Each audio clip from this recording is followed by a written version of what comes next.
and welcome to Vodafone Abhimani Kattalani Game Show.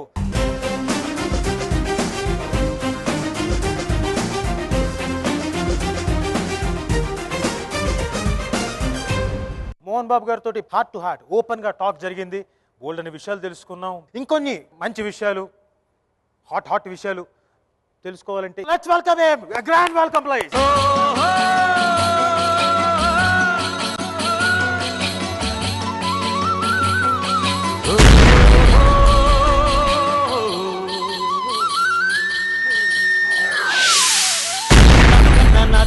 రాయల సీమ రతనాల సీమ తనుగల్ల తరుగని గనులున్న సీమ గిరులున్న సీమ ననుగన్న నా తల్లి రాయల సీమ రతనాల సీమ తనుగల్ల తరుగని గనులున్న సీమ గిరులున్న సీమ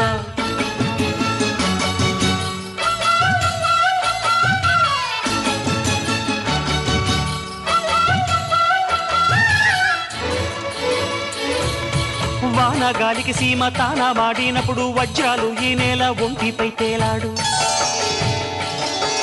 పొరలు నిమిరితే పుష్య రాగాలు దొర్లు బంగారు గనులున్న పొంగది తల్లి పొంగిపోదమ్మా.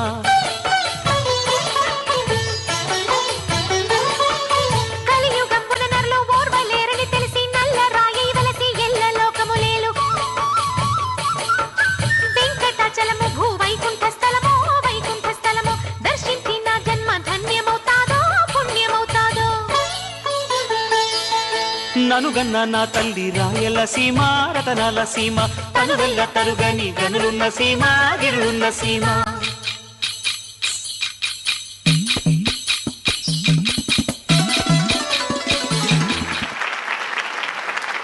ఈ పాట వేసి నన్ను గత స్మృతులకు తీసుకెళ్ళిపోయారు నా తమ్ముడు పరిటాల రవి. లైఫ్ అంబిషన్, అతని జీవితం జరిగిన సంఘటనలు, అతని కలంలో నుంచి వచ్చినటువంటి చిత్రం శ్రీరాములయ్య. శ్రీరాములయ్య అంటే తమ్ముడు పరిటాల రవి నాన్నగారు. What a wonderful! ప్రతి డైలాగు, ప్రతి పాట, అసలు ఆ సినిమా చూస్తుంటే రోమాలు లెక్కపొడుస్తాయి. తమ్ముడు లేడు, మనసు కష్టం, అదొకటే. ఏదేమైనా ఒక మంచి పాటను వినిపించారు. Thank you very much. Thank you sir, మా ప్రివిలేజ్ అండి. సార్, మీరు 100 సినిమాలు చేశారు. హీరోగా చేశారు, విలన్గా చేశారు, కామెడీ విలన్గా చేశారు, అన్ని రకాలుగా చేశారు. అంటే నన్ను పరిచయం చేసింది మా గురువుగారు చెప్పారుగా, విలన్గా, కమెడియన్గా, క్యారెక్టర్ ఆర్టిస్ట్గా, హీరోగా ప్రతి పాత్ర ముందు ఆయన ఇచ్చి నన్ను ఎంకరేజ్ చేశారు. ఒక టైంలో తప్పని పడిపోయాం. సినిమాలు తీసి అటు హీరో చేయాలని పడిపోతే అప్పుడు మళ్ళీ అల్లుడు గారు, రాఘవేంద్రరావు గారు సోదరుడు అల్లుడు గారు తీసి మళ్ళీ వరుసగా లేపాడు. కాబట్టి ఏదేమైనా నేను కొన్ని చెప్తూ ఉంటాను.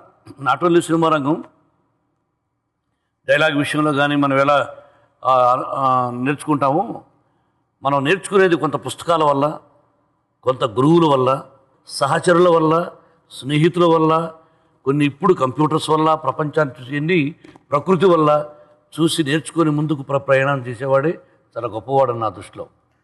సార్, అంటే ఇన్ని రకాల క్యారెక్టర్స్ చేశారు. ఇప్పుడు మీ దృష్టిలో హీరో క్యారెక్టర్ గొప్ప, విలన్ క్యారెక్టర్ గొప్ప?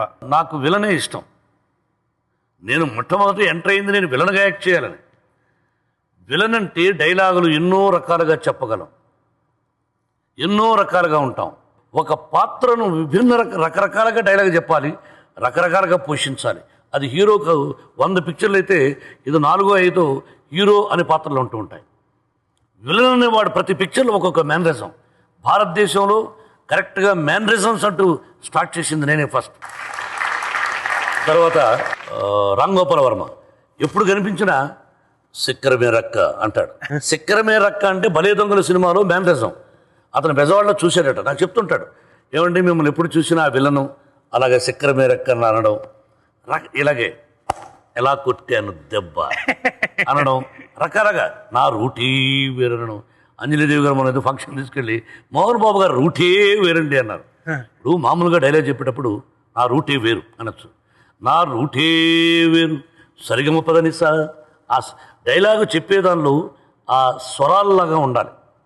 కాబట్టి నాకు విలన్గా యాక్ట్ చేయమంటే అంత ఇంట్రెస్ట్ హీరోగా మామూలుగా చేయమంటే ఉండదు. సార్ ఇప్పుడు గనక ఎవరైనా వచ్చి మళ్ళీ విలన్గా చేస్తారా? డెఫినెట్గా చేస్తాను. ఎప్పుడూ అనౌన్స్మెంట్ కూడా చేశాను, నువ్వు హీరో అయ్యి నేను విలన్గా యాక్ట్ చేస్తాను. బట్ ఆ పాత్ర నచ్చాలి నాకు. ఇది ప్రజల్లో అందరి ముందు చెప్తున్నాను. నాకు నువ్వు హీరో చేయి, నాకు విలన్గా ఆ పాత్ర నచ్చేటట్టు చేయని, డెఫినెట్గా చేస్తాను. ఇప్పుడు శివరంజని డైలాగులు ఉన్నాయి.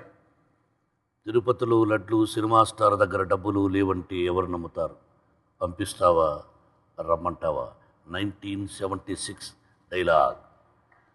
అవును, ఏంటి ఆ రోజుల్లో దాసనారాయణ గారు రాశారు. నమస్కారానికి ప్రతి నమస్కారం సంస్కారం, మహానటివి ఆ మాత్రం తెలియదు. అలాగే వీళ్ళకి డైలాగ్ చెప్పుకుంటూ పోతే గంటలు అవుతుంది. ఎందుకు ఫోన్ చేశావంటే ఎలా రాశాడు రైటర్ డైలాగ్ ఎలా రాశారో ఆ రోజుల్లో బాగా విను. ఎక్కడొస్తున్నాయి ఇప్పుడు ఆ డైలాగులు? వచ్చినా చెప్పగలిగిన వాళ్ళు ఒకరో ఇద్దరు లేరు అని అనకూడదు. There are some heroes artist 1 or 2. అంటే మామూలుగా చెప్పడం కాదది. ఎందుకు ఫోన్ చేసావంటే ఎందుకు ఫోన్ చేసావు, డబ్బులు కావాలి ఇస్తావు లేదా అంటాం. అది డైలాగ్ అంతేగా. ఎందుకు ఫోన్ చేసావంటే నా డబ్బులు ఇవ్వయా అంటాం. కానీ రైటర్ అక్కడ సూర్యుని పిలిచి ఎందుకు ఉదయించావరా అంటే ఏం చెబుతాడు? ప్రతిరోజు ఉదయించడం నా ధర్మం, ప్రతిరోజు ఫోన్ చేయడం నా కర్తవ్యం అన్నాడు. ప్రతిరోజు ఎంత డైలాగును ఏది విధంగా చెప్పచ్చు. ఆ విధంగా చిన్న చిన్న డైలాగులు ఎప్పుడో రాశారు గురువు గారు. All is return is legend. నాకు ఆపర్చునిటీ ఇచ్చారు, హీరోగా నువ్వు చేయి, విలన్గా తప్పకుండా చేస్తాను. ఇప్పటి నుంచి అదే కృషిలో ఉంటాను. 2వ ఎపిసోడ్లో ఫస్ట్ రౌండ్ ఒకటి.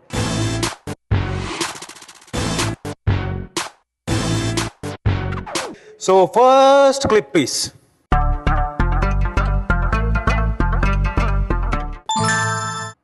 రాధాకృష్ణ గారు మీరే బజర్ నొక్కారు. Collector garu is the right answer. Okay, for the next clip please.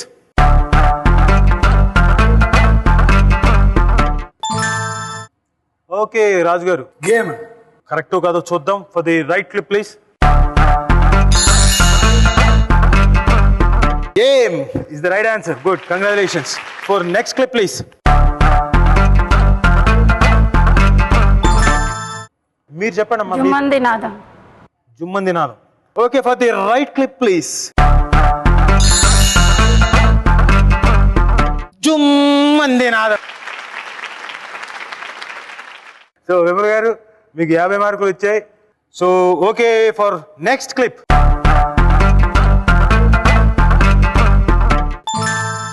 Radhakrishna గారు పెద్ద right. So for the right clip please. ఇక్కడ -20, సారీ క్షమించాలి. రాయలసీమ వాసులు ఎక్కువగా అన్నయ్య సినిమాలు చూసేవాళ్ళు. ఈ రోజుకి అభిమానం రాయలసీమలో అన్నగారి మీద ఉంది. ఆ తర్వాత నా మీదనే ఉందని నాకు తెలుసు. అన్నగారిని నిజంగా ప్రేమించిన వాడిని, నిజమైన తమ్ముడిని.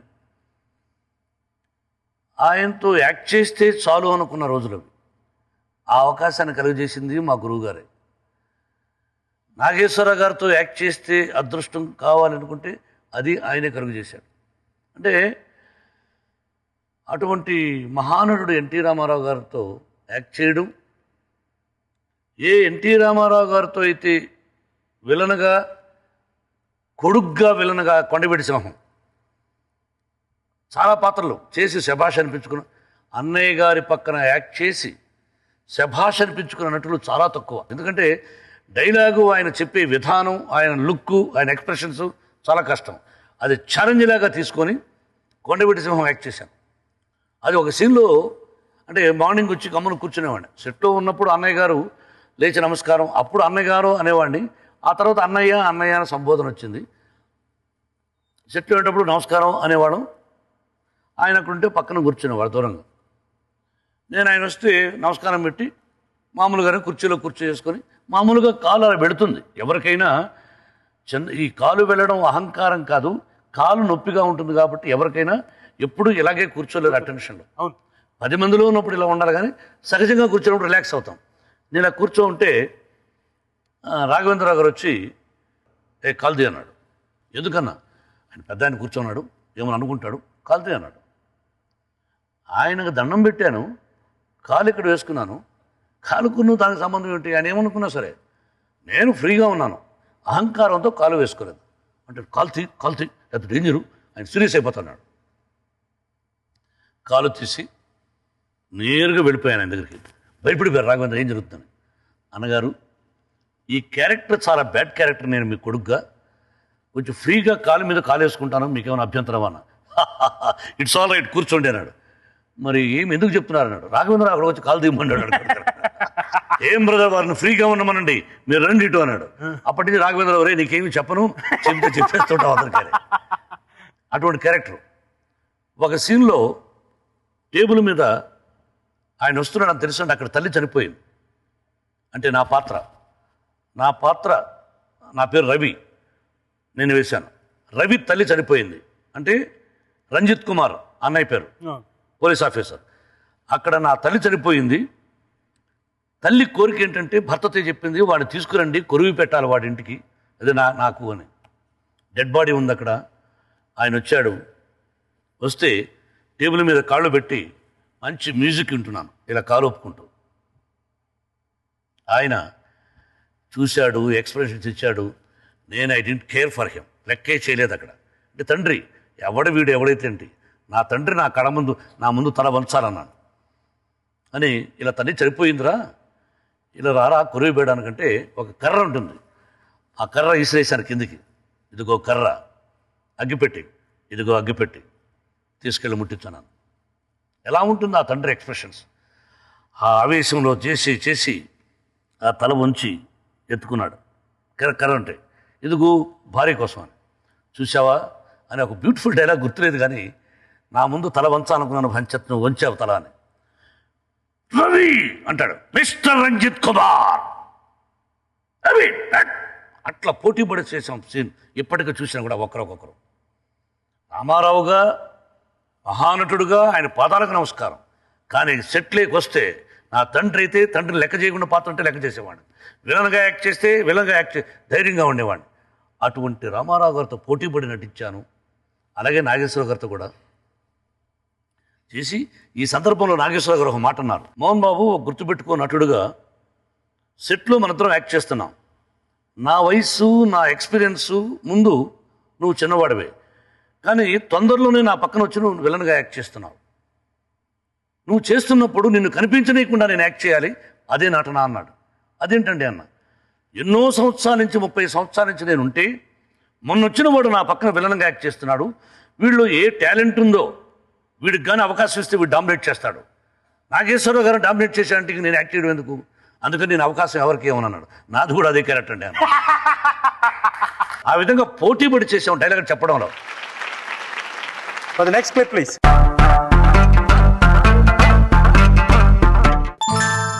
ఓకే, రాధాకృష్ణ గారు మీరే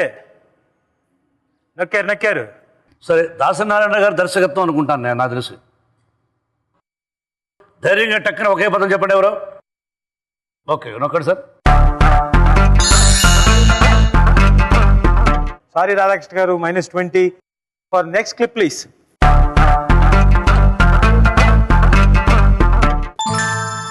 yes, Rayalaseema Ramanna Chowdary. Rayalaseema Ramanna Chowdary.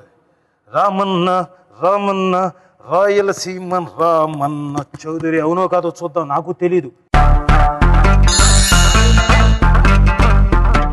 Yes, that's the right answer. Congratulations, well played. Rayalaseema Ramanna Chowdary అద్భుతమైన సినిమా. దానిలో ఒక డైలాగ్ నాకు గుర్తుంది రాజీవ్. దానిలో జయసుధ నాకు వైఫ్గా యాక్ట్ చేసింది. ఆ వైఫ్ను అలా ఊయల దగ్గర తీసుకొచ్చి కూర్చోబెట్టి భార్యకు బిడ్డలకి అనుబంధాన్ని గురించి చెప్పిన డైలాగ్. వయసు వచ్చే కొద్దికి ఒక్కొక్క బిడ్డ ఇల్లు విడిచి వెళతాడు, ఒక్కొక్క పన్ను రాలిపోతుంది. చివరి వరకు ఉన్నది నాలుక, అది భార్య. చివరి వరకు భర్తను వెన్నంటి ఉండేది wife. That is why she is the great. So for the next clip please.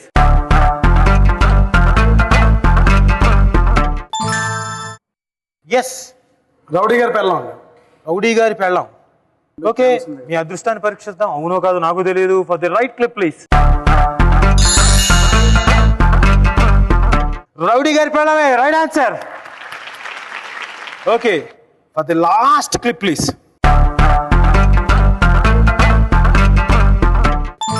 Raju garu, Sriramulayya. Right answer కాదో చూద్దాం.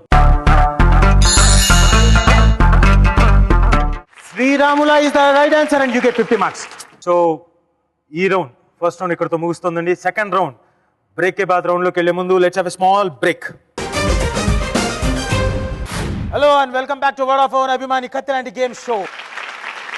పొలిటికల్ గా మీరు యాక్టివ్ గా పార్టిసిపేషన్ ఈ మధ్య. మహానటుడు అన్నయ్య ఎన్టీ రామారావు గారు నన్ను రాజ్యసభ సభ్యుడిగా చేశారు. ఆ తరువాత రాజ్యసభ సభ్యుడిగా ఉన్నప్పుడే ఒక తప్పు చేశాను. ఆ తప్పు పాత చింతకాయ పచ్చడి అని అన్నగాని ప్రజలకు తెలిసినా అది అప్రస్తుతం అయినా నువ్వు క్వశ్చన్ వేశావు. నన్ను ఎప్పుడూ మనసు బాధిస్తున్నది బాధాకరమైంది. నన్ను తమ్ముడు అని గుండెల్లో పెట్టుకున్న ఎన్టీ రామారావు గారి దగ్గర నుంచి కాదని నేను ఇంకొక చోటికి వెళ్ళడం అన్నది నేను చేసిన తప్పుగా భావిస్తూ, అంతరాత్మ కాపలా కాసే కుక్కలాంటిది. తప్పు చేసినప్పుడల్లా అది మురుగుతూనే ఉంటుంది. ఆయన నాకు మంచి చేశాడు. ఆయన సన్నిహితం వల్ల నాకు మంచి జరిగింది. ఆయన ఎలా నా హృదయంలో దేవుని చూస్తున్నాడు అన్నాడు, నేను ఆయనలోనే దేవుని చూశాను.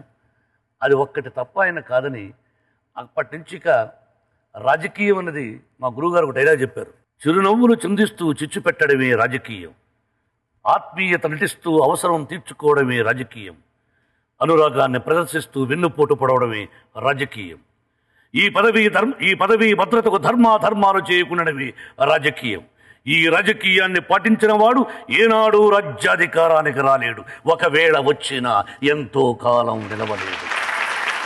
ఎక్కువ శాతం అవినీతి ఉంది కాబట్టి 1997 అక్టోబర్ 2 అవినీతి మీద పోరాటం చేసి నేను ఉదయం నుంచి సాయంత్రం వరకు, మా అభిమానులకు తెలుసు అందరూ వచ్చారు, నేను అక్కడ నిరాహార దీక్ష చేశాను. అలాగే మన భారతదేశంలో క్రికెట్ మీద శ్రద్ధ చూపిస్తున్న ప్రతి ఒక్కరూ ఒకే ఒక్క రోజు అవినీతి మీద పోరాటం చేస్తే ఈ భారతదేశం సువర్ణాక్షరాలతో లిఖించబడుతుంది. భగవంతుడు ఇవ్వాలనుకున్నప్పుడు ఇస్తాడు. ఇచ్చిన దానిలో 10 మందికి సహాయం చేస్తూ ఈ విధంగానే ఉందామనే ఉద్దేశంతో సైలెంట్గా ఉన్నాను. మళ్ళీ యాక్టివ్ పాలిటిక్స్లోకి వచ్చే ఆలోచన ఏమి ఈ రోజు వరకు లేదు. కాలమే నిర్ణయిస్తుంది. కానున్నది కాకమానదు, రానున్నది రాకమానదు, జరగనున్నది జరగకమానదు, పోనున్నది పోకమానదు. సెకండ్ రౌండ్ బ్రేక్ కే బాద్. సార్, బ్రేక్ కే బాద్ అంటే మీరు యాక్ట్ చేసిన సినిమాల నుంచి డైలాగ్, పాపులర్ డైలాగు, సాంగ్ కానివ్వండి, ఏదైనా కానివ్వండి ప్లే చేస్తారు. ఒక ఎక్స్టెంట్ వరకు వచ్చి బ్రేక్ అవుతుంది.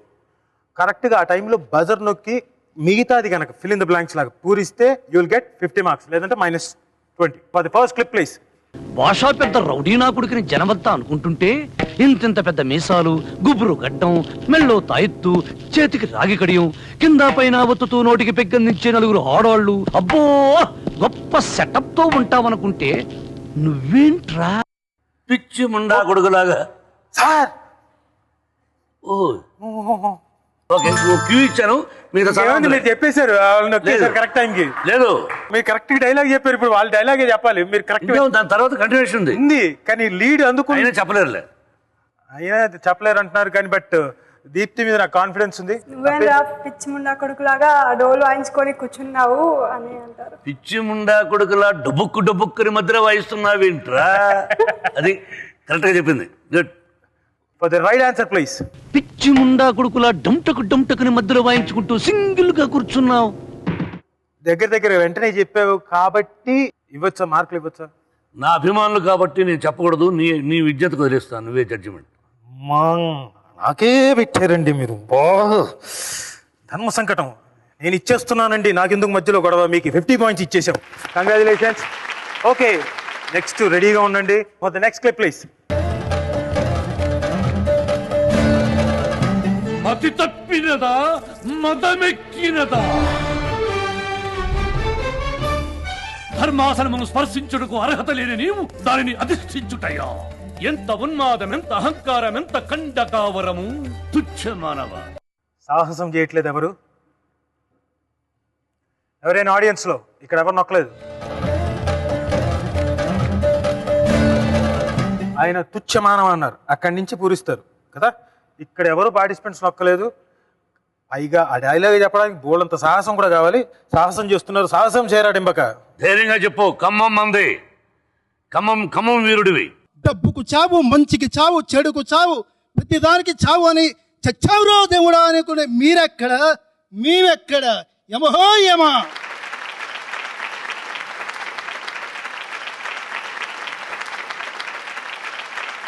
చంద్రశేఖరు, వద్దు, చంద్రశేఖరు నా వీరాభిమాని, ఖమ్మం. Best of luck. ఇలాంటి హీరోకి అభిమాని అయినందుకు నేను చాలా గర్వపడుతున్నా సార్. జన్మలకు మోహన్ బాబు అభిమానిగా నేను పుట్టాలని కోరుకుంటున్నా sir. Thank you, thank you. Clip play చేయండి, రైట్ ఆన్సరో కాదో. డబ్బుకు చావు, జబ్బుకు చావు, తప్పుకు చావు, అప్పుకు చావు, చచ్చావురో దేవుడో అని నిత్యము మొత్తుకునే మీరెక్కడా? మీ జనన మరణములు మునివేళ్లతో నిర్ణయించు మేమెక్కడరా? ఈ యమదొంగ చేసేటప్పుడు నా అదృష్టం, నేను ఆయనతో పాటు వేషం వేశాను. రాజమౌళి గారు, రాజా నువ్వు ఇంద్రుడి క్యారెక్టర్ చేయాలి అన్నారు. అదేంటి చక్కన ఒక సీన్ కదని కాదు, మోహన్ బాబు గారి పక్కన అంటే ఎస్ యాక్సెప్టెడ్, ఒకటే సీన్. నా అదృష్టం. నువ్వు పొగడేస్తున్నావు, దాని వెనకాల ఒక విషయం ఉంది. ఎన్టీ రామారావు గారు 5 పాత్రలు వేశారు ఒకే పిక్చర్లో కూడా. అన్నయ్య మహానటుడు, భారతదేశమే గర్వించదగ్గ మహానటుడు, మామూలు విషయం కాదు. 5 పాత్రలు వేసి శభాషను మెప్పించుకున్నాడు. ఆ కిరీటాలు 80 కేజీలు ఉంటాయి, 40 కేజీలు ఉంటాయో, ప్రతి క్యారెక్టర్కి అలా మార్చి ఆయన 5 పాత్రలు చేసిన పిక్చర్స్ ఉన్నాయి. ఆయన కిరీటం పెట్టుకుంటే తెల్లవారితో సెట్లేకి 6 గంటలకి వెళితే ఆయన దర్శకుడు కూడా కూర్చుంటే, ఒక స్టూల్ వేసుకుని అలా కూర్చుంటే అలా ఉండేవాడు ఆయన. అదొక జన్మ, అది పూర్వజన్మ సుకృతం. ఆ మహానటుడు రోజు నటుడుగా ఒక్కసారైనా వాళ్ళ గురించి చెప్పుకోవాలి. ఒక రామారావు గారి గురించి, నాగేశ్వర గారి గురించి. We must tell, they are the role models for our Telugu film industry. ఆ పెద్దవాళ్ళ దగ్గర నుంచి మనం అమ్మా నాన్న దగ్గర నుంచి ఎలా నేర్చుకుంటామో, అలా నటుడుగా ఒక రామారావు గారి గురించి, నాగేశ్వర గారి గురించి మనం నేర్చుకోవాలి. ఆ అన్నయ్య రామారావు గారు సెట్లోకి వస్తే అలా ఉండేవారు. వాళ్ళని చూసి నేర్చుకున్నదే ఇది. So okay, so next clip ఏంటో చూద్దాం.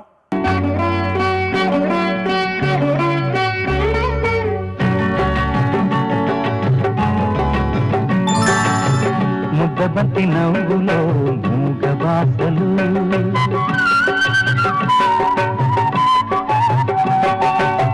ముద్దబంతి నవ్వులో మూగ బాసలు, మూసి ఉన్న రెప్పలపై ప్రేమ లేఖలు, ముద్దబంతి నవ్వులో మూగ బాసలు, మూసి ఉన్న రెప్పలపై ప్రేమ లేఖలు. ఓకే రాజు గారు మీరే.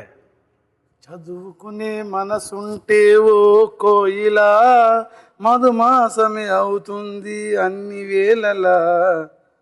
రైటో కాదో చూద్దాం. చదువుకునే మనసుంటే ఓ కోయిలా, చదువుకునే మనసుంటే ఓ కోయిలా, మధుమాసమే అవుతుంది అన్ని వేళలా, ముద్దబంతి నవ్వులో మూగ బాసలు. రైట్ రాజు గారు, you get 50 marks. Well played. So for the last clip, ఈ రౌండ్లో లాస్ట్ క్లిప్ చూద్దాం. భారతి, భార్యాభర్తల సంబంధం గురించి, కుటుంబ సభ్యుల అనుబంధం గురించి ఓ ఇంగ్లీష్ కవి ఏమన్నాడో తెలుసా? చెప్పు. Family is like A fish and A fissure man.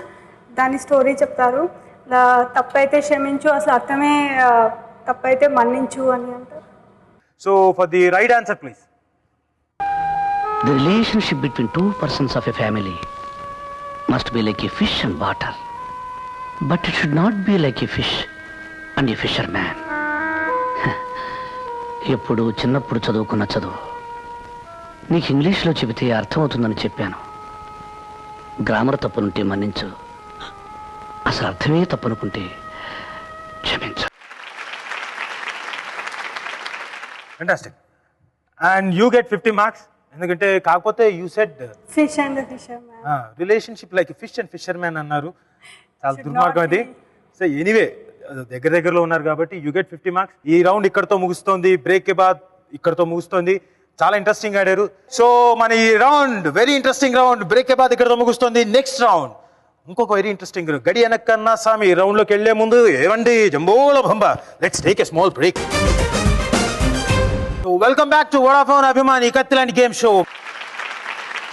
మీరు బేసిక్గా హీరోయిన్లతోటి కొంచెం కాంట్రవర్సీలో ఎప్పుడు ఉంటారంటారు. అంటే దానికి కారణం ఏంటి సార్? ఎక్కువ శాతం హీరోయిన్లతోటి మోహన్ బాబు గారు కాంట్రవర్షియల్గా ఉంటారు. ఎప్పుడైనా కానీ హీరోయిన్తో గొడవ అవుతుంటుందంటారు. ఒక విషయం తెలుసుకోవాలి. నేను సినిమా పరిశ్రమకు పరిచయం అయింది 1975 సంవత్సరం. మొట్టమొదటి సినిమా నిర్మాతగా మారింది 1981, 82. 1982లో ఫస్ట్ పిక్చర్ మహానటుడు అన్నయ్య ఎన్టీ రామారావు గారు వెబ్బులు పిల్లు గెటప్లో వచ్చి ఫస్ట్ కొబ్బరికాయ కొట్టారు. మా అక్కయ్య దాసరి పద్మ గారు జ్యోతిని వెలిగించారు. బోయిన సుబ్బారావు దర్శకుడు, ప్రతిజ్ఞ సూపర్ హిట్ పిక్చర్. సత్యానంద్ నాకు మంచి ఆత్మీయుడు, రైటరు, వాడే డైలాగ్స్, సంగీతం, మ్యూజిక్ డైరెక్టరు మన సత్యం గారు. అప్పటి నుంచి దాదాపు 56 లేక 57 చిత్రాలు తీశాను నేను శ్రీ లక్ష్మీ ప్రసన్న పిక్చర్స్ బ్యానర్లో. అప్పటి నుంచి ఇప్పటి వరకు నాతో యాక్ట్ చేసిన హీరోయిన్స్ ఎవరెవరు? ఒక జయసుధ, ఒక జయప్రద, ఒక శ్రీదేవి, ఒక వాణిశ్రీ గారు. అప్పట్లో అంటే హీరోయిన్గా చెప్తున్నాను. హీరోయిన్గా అంటే ఆల్మోస్ట్ ఒక విలన్ కాదు, హీరోయిన్ కాదు, ఆ టైప్ ఘోరం దీపం. నేను వాణిశ్రీ గారు. జయసుధ నెంబర్ 1 హీరోయిన్గా ఉండేది. ఆ పిక్చర్స్లో ఎన్ని పిక్చర్లు యాక్ట్ చేసినా కనుక్కో ఈ రోజుకి నాకు చెల్లెలతో సమానం. తన ఎమ్మెల్యే కూడా ఇప్పుడు. జయప్రద ఈ రోజుకి నేను డ్రీమ్ గర్ల్ అంటుంటాను. అసలు లిస్టు బోల్డ్ లిస్ట్ ఉంది. ఆల్ టాప్ హీరోయిన్స్గా వెలిగారు వీళ్ళందరూ. సౌందర్యదే చనిపోయే వరకు కూడా నెంబర్ 1 హీరోయిన్. ఒకే ఒక టైంలో ఒక హీరోయిన్ని ఇదే అన్నపూర్ణ స్టూడియోలో ఆ అమ్మాయి 3rd grade heroine. 3rd grade heroine ఎందుకు పెట్టవలసి వచ్చిందంటే సెలెక్ట్ చేశారు విష్ణు అనే సినిమాకు. ఆ అమ్మాయిని పెట్టాం. డైరెక్టర్ షాజీ కైలాస్ గారు సెట్లో shut up you don't know anything అన్నది. ఆయన వెళ్ళి అలా కూర్చున్నాడు షాజీ కైలాస్ గారు. ఆ అమ్మాయిని ఏమిటి ఇలా అన్నావట అని ఇంగ్లీష్ అడిగితే సో వాట్ అన్నది. సో వాట్ అన్నప్పుడు లాను చేతికి తీసుకోవాలన్నా వెరీ గుడ్ అమ్మాయి నువ్వు డైరెక్టర్ని అలాగే తిట్టు అని ఎవడైనా అంటాడు? విద్యుత్తుగా ఉన్నటువంటి ప్రజలకు వదిలేస్తున్నా, మీకు వదిలేస్తున్నా. మన 3rd రౌండ్ అదే గడియనకన్నా సామి అంటున్నా. So okay, for the boxes please. Sir మీరే ఫస్ట్ పార్టిసిపెంట్ని చూస్ చేయండి. ఎవరికి ఆపర్చునిటీ ఫస్ట్ ఇస్తారో ఇవ్వండి, మీ ఇష్టం. ఓన్లీ ఫస్ట్ ఆ లేడీస్ ప్రిఫరెన్స్ ఇవ్వరుగా. Okay, number 1. నెంబర్ 1. ఓహో, లక్కీ నెంబర్ 1 అదేనా క్యాలిక్యులేషన్. Okay, number 1.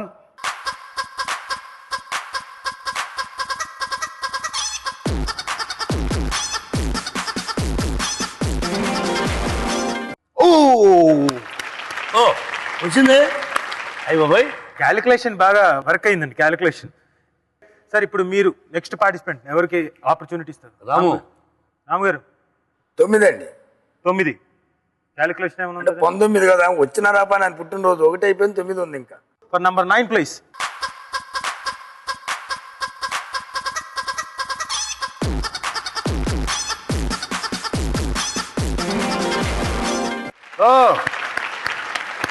సో మీకు 100 పాయింట్స్ స్ట్రైట్గా. సార్ 3rd పార్టిసిపెంట్ మీరు ఎవరిని చూస్ చేస్తే వాళ్ళు? Radhakrishnareddy sir birthday 19th. 19. ఇప్పుడు 1ని 9 మీరు గెలిపారు, 19కి వెళ్ళారు. Okay, 19 for number 19 please.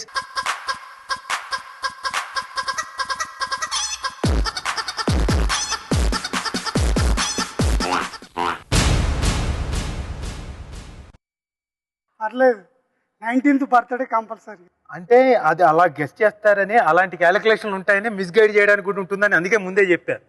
ఇప్పుడు న్యాచురల్గా ఆయన రాజు గారు వైజాగ్. రాజు గారు మీ నంబర్? 11 సార్. 11 క్యాలిక్యులేషన్ నేను చెప్తాను దానికి 11కు. వాడు ఎందుకు చెప్పాడంటే షిరిడి సాయిబాబాకు 11 ఇష్టం అంటారు. ఓకే, అది నేను ఎప్పుడు చెప్పినప్పుడు విని ఉంటాడు వాడు. Number 11 please.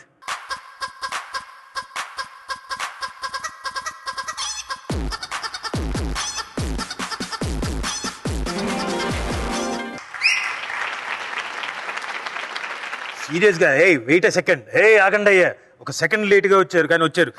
కంగ్రాచులేషన్స్. ఓకే, ఇప్పుడు 2 బాక్సులు మాత్రమే, 3 ఆల్రెడీ వచ్చేస్తున్నాయి, 2 మాత్రం ఆపర్చునిటీ ఉన్నాయి. సో మళ్ళీ అంటే ఇంకొక ఆపర్చునిటీ ఉందండి. రాధాకృష్ణ రెడ్డికి ఇద్దాం. అదృష్టాన్ని పరీక్షించుకోండి. 14. విష్ణు వాళ్ళ మదర్ పుట్టినరోజు 14. ఓకే, నంబర్ 14 కలిసి రావాలని కోరుకుంటూ for number 14 please.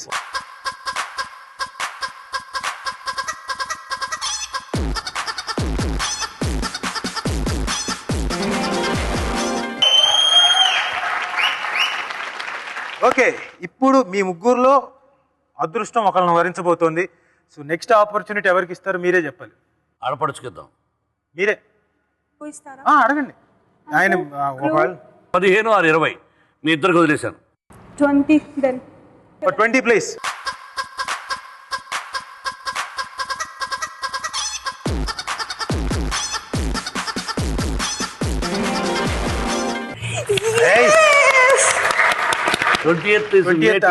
Manoj birthday. Okay, ఆ క్యాలిక్యులేషన్కి వెళ్ళారా? ఓకే, మీకు రెండోసారి కూడా అదృష్టం కలిసి వచ్చింది కదా. 5 గళ్ళు వచ్చేసాయి, 5 ఫోటోగ్రాఫ్స్ వచ్చాయి. అయితే ఇంకా 2 ఆపర్చునిటీస్ ఉన్నాయి. వాళ్ళకి ఆపర్చునిటీ కోసం ఇంకో గల్లో ఆయన వస్తారు. సో వాళ్ళిద్దరిలో ఎవరిని సార్ ఇప్పుడు ఎవరికి చెప్తారు? రాము గారు. రాము. నెంబర్ 3. 3 మార్చి 19 అంతే. ఓ మార్చి నెల, 3వ నెలనా? Okay, for number 3 please.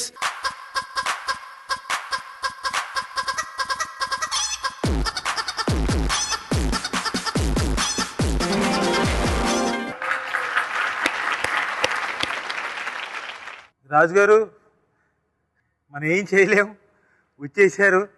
ఇంకా లాస్ట్ గడిలోకి ఛాన్స్ లేదు. బట్ ఏమో మీ అదృష్టాన్ని పరీక్షించుకోండి. 7 sir. For number 7 please.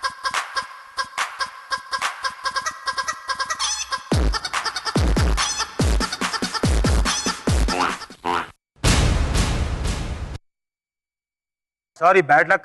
But ఈ రౌండ్ చాలా బాగా నడిచింది. ఈ రౌండ్ ముగిసే టైంకి స్కోర్స్: విమల్ గారు విత్ 400, రాజు గారు విత్ 300, రాధాకృష్ణ గారు with 110 points and surprising element Ramu గారు విత్ 200. సో ఈ రౌండ్ ఇక్కడితో ముగుస్తోంది. చాలా బాగా ఆడారు. లాస్ట్ ఫైనల్ రౌండ్, ఆ రింగలోకి వెళ్లే ముందు లెట్స్ హ్యావ్ ఎ స్మాల్ బంబోల జంప. Take a break. దొంగబండి ఎక్కి మద్రాసుకి వెళ్ళాను కాబట్టి నాకంటే నువ్వు గొప్పవాడివి. ఎరుపులో మెరుపుంది, మెరుపులో పోరాటం ఉందిరా. నేను అక్కడేం దూకుతాను, నువ్వు దూకుతావా?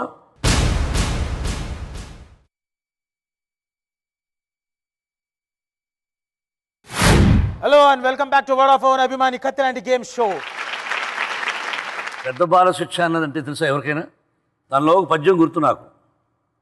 దేవుడి గురించి: ఎవ్వని చేజనించు జగమెవ్వని లోపల నుండు లీనమై ఎవ్వని ఎందుడెందు పరమేశ్వరుడెవ్వడు మూలకారణం బెవ్వడు అనాది మధ్యలయుడెవ్వడు సర్వము తానే అయిన వాడెవ్వడు అట్టి వాని ఆత్మవిభుని శరణంబు వీడిదన్నాను.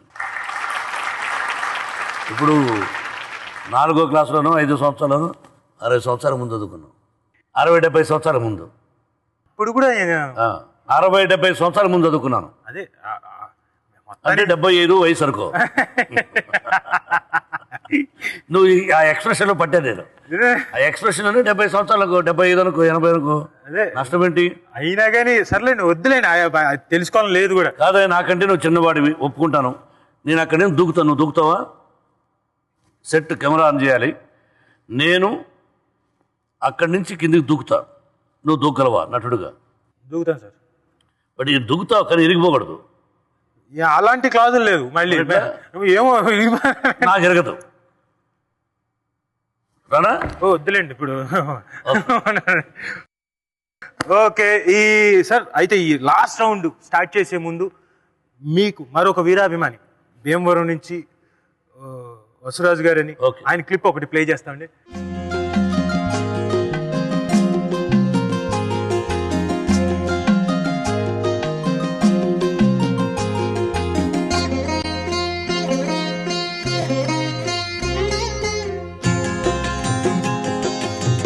వసురాజు గారు చిన్న ఉద్యోగి, మంచి మనిషి, కళల పట్ల గౌరవం ఉన్న వ్యక్తి, మోహన్ బాబు గారికి వీరాభిమాని.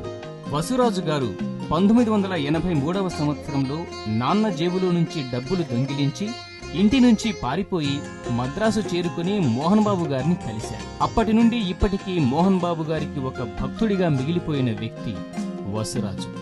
వసురాజు గారు మోహన్ బాబు గారి ప్రతి సినిమాకు, ప్రతి పుట్టినరోజుకు అనేక సేవా కార్యక్రమాలు చేసి తన అభిమానాన్ని చాటుకుంటారు.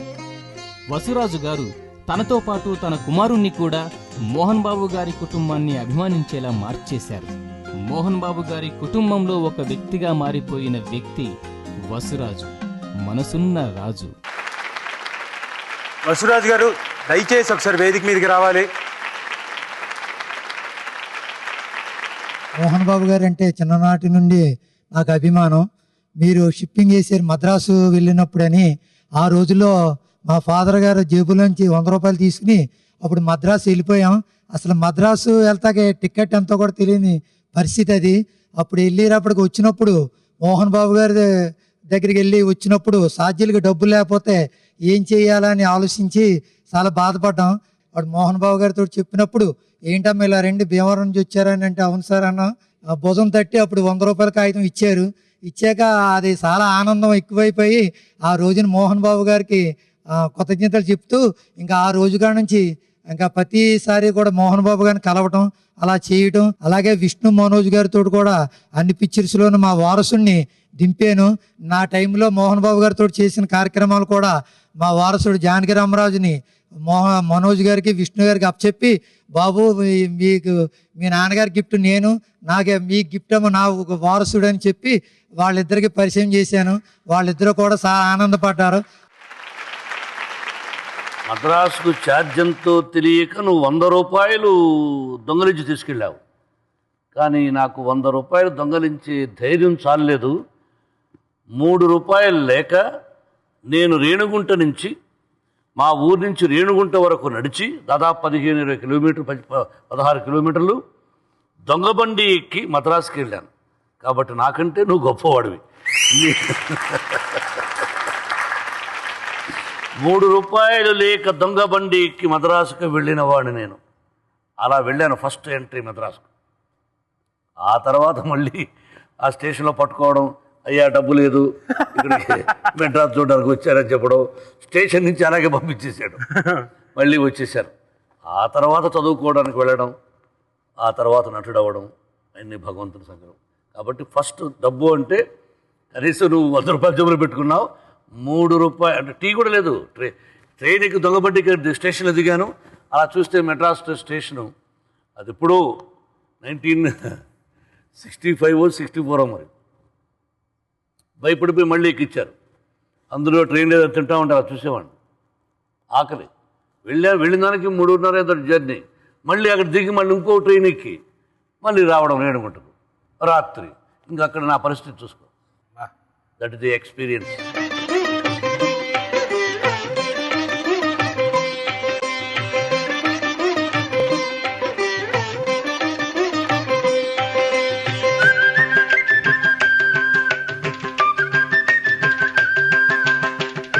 మన వడాఫోన్ అభిమాని కత్తిలాంటి గేమ్ షోలో లాస్ట్ రౌండ్ అదేనండి. రింగ రింగ రింగ రింగ రింగ రింగ రే.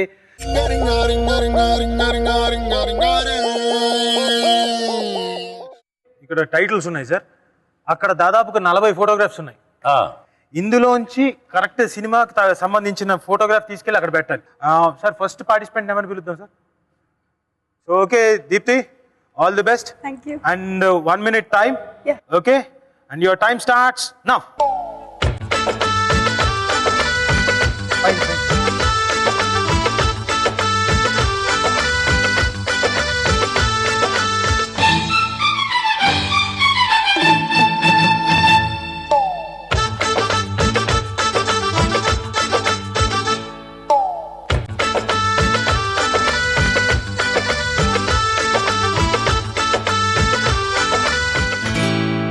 Time is up. 4 పెట్టారు, గుడ్. 1 minute మీరు 4 పెట్టగలిగారు. మిగతా వాళ్ళు పెట్టారనుకోండి మీకు మీ దాటి వెళ్తారు. 4లో 1 రాంగ్, 3 కరెక్ట్. సో పైన 3 కరెక్ట్. మంచి దొంగది అది కాదు. Radhakrishna, your time starts now, come on.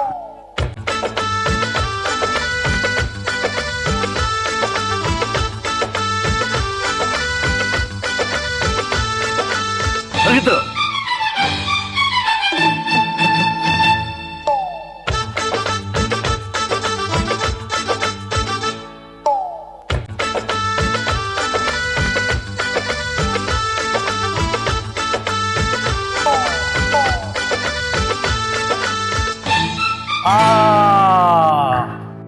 Radhakrishna గారు ఫస్ట్ ఇనిషియల్గా ఎత్తుకోవడం బాగానే స్పీడ్ అందుకున్నారు, కానీ అయితే మీరు పెట్టింది రెండే, కనీసం మూడోది కూడా అటెంప్ట్ చేయలేకపోయారు.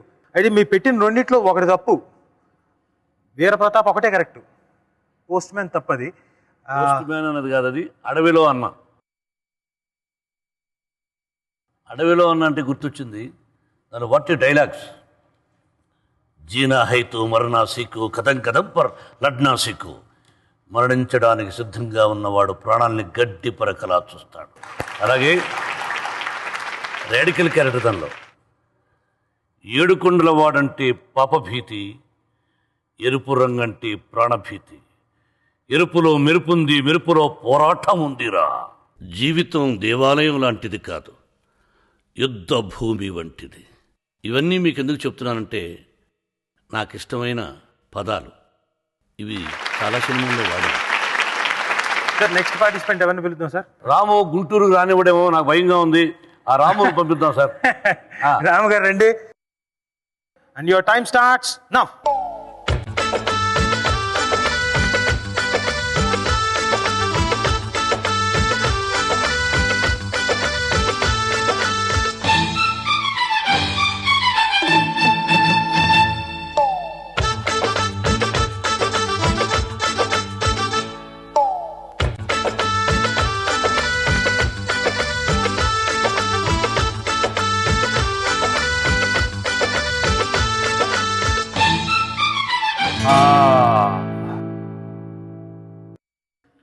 ఒకటే పెట్టారు, ఆ ఒకటి ఖచ్చితంగా కరెక్ట్.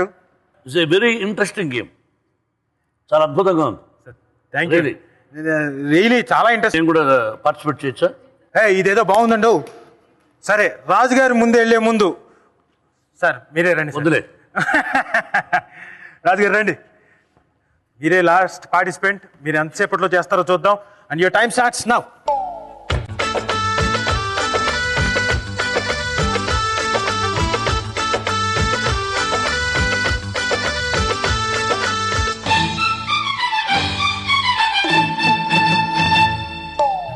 seconds up.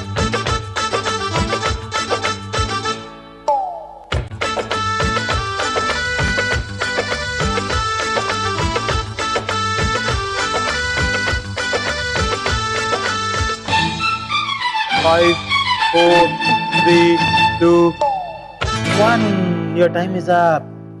రాజు గారు మీరు పెట్టిన దాంట్లో మూడే కరెక్ట్, మేజర్ చంద్రకాంత్ తప్పది. సో ఈ రౌండ్ ఇక్కడితో ముగుస్తాం సార్. విమల గారు 3 ఫొటోస్ కరెక్ట్గా పెట్టారు, 300 మార్క్స్. So 400 plus 300 700. అలాగే రాజు గారు 3 కరెక్ట్గా పెట్టారు, 300 ప్లస్ 300 సో 600. రాధాకృష్ణ గారు ఒకటే పెట్టారు, 110 ప్లస్ 100 యూ గెట్ 210. రాము గారు ఒకటే కరెక్ట్ పెట్టారు, 200 ప్లస్ 100 300. సో ఈరోజు ఈ ఎపిసోడ్ విన్నర్ విమల గారు విత్ 700 పాయింట్స్.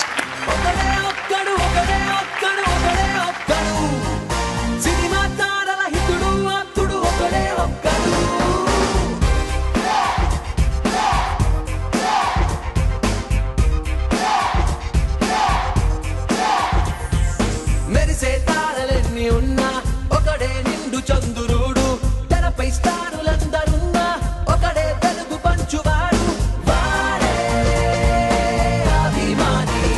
ఓ జయ హో అభిమాని. మా ఈ ఎపిసోడ్కి వచ్చి అభిమాని ఎపిసోడ్కి వచ్చి యు మేడ్ అ డే. ఈ ప్రోగ్రామ్ గురించి అలాగే మీరు మీ అభిమానులకు ఇచ్చే సందేశం, అలాగే కొత్త ఆర్టిస్టులు ఇప్పుడు వస్తున్న జనరేషన్కి. నా అభిమానులకి ఏమి ఇవ్వాలో ఇంతకు ముందే చెప్పాను. మీరు సంపాదించిందంతా కూడా ఆర్టిస్టులకు దండలు వేద్దండి.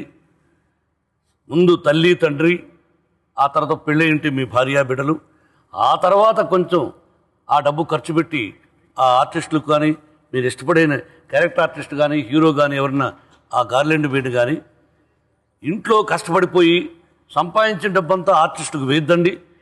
10 ఏళ్ళు ఏళ్ళు ఇలా ఉన్నాయి, అన్నీ ఈక్వల్ కాదు. కాబట్టి నటీనటులు అందరూ ఒకటి కాదు, ఎవరో ఒకరో ఇద్దరు ఉంటారు సహాయం చేసేవాడు. కాబట్టి మీ జీవితాలను వేస్ట్ చేయొద్దండి, ప్రేమించండి, 4 రూపాయలు సంపాదించండి, క్షేమంగా ఉండండి. అలాగే ఈ వచ్చే జనరేషన్కి, ఉన్నటువంటి యంగర్ జనరేషన్స్కి సలహా ఇచ్చేంత గొప్పవాడిని కాదు. ఆ సలహాలు నేను ఇవ్వను, నాకు అక్కర్లేదు. ఇది ఓపెన్ రికార్డింగ్. ఎందుకంటే సలహాలు ఇస్తే తీసుకునేవాళ్ళు తక్కువ, మనం ఎందుకు సలహాలు ఇవ్వాలి?